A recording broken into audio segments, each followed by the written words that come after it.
Après une matinée plutôt calme, nos trois amis arrivent près de la magnifique abbaye de Cadouin. Et la grande joie pour nos trois amis de pouvoir aller prier autour, devant le saint suaire de l'abbaye. Le suaire qui a entouré la tête du Christ. Ce suaire, d'après la légende, aurait été rapporté à Cadouin après la première croisade et la grande bataille d'Antioche. C'est une grande renommée qu'a acquis l'abbaye de Cadouin avec ce Saint-Suaire. On vient prier de partout, et les pèlerins, en allant comme en revenant de Compostelle, font de grands détours pour venir voir et prier autour du Suaire de Cadouin.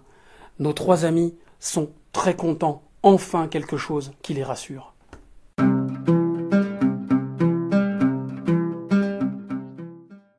Le pèlerinage autour du Suaire de Cadouin a connu des fortunes diverses. En effet, ce linge fut l'objet de nombreuses convoitises. Il fut caché, volé, repris, jusqu'à ce que l'on découvre au milieu du XXe siècle qu'il s'agissait en fait d'une pièce de tissu dédiée à un calife égyptien. Et le pèlerinage cessa immédiatement.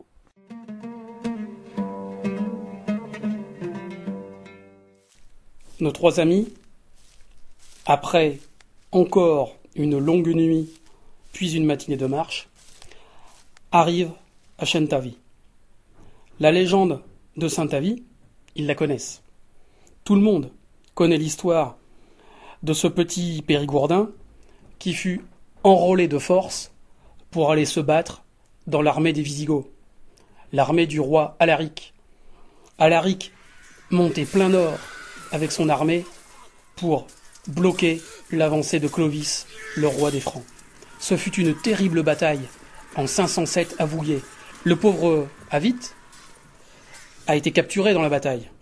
Il fut esclave pendant 14 ans, jusqu'au jour où un ange vint lui demander de revenir prier en Périgord. Alors il se mit en chemin et commença à réaliser de nombreux miracles, à guérir notamment un pauvre Benoît qui était sourd et muet. Enfin, Avit arriva au but de sa mission, de ce que l'ange lui avait demandé de faire. Il arriva sur une colline curieuse où il y avait près de 3000 idoles païennes. Avit se mit à genoux et pria Dieu. Le sol se mit à trembler et toutes les idoles païennes s'écroulèrent. Alors, tout le monde en fut convaincu. Avit était un saint.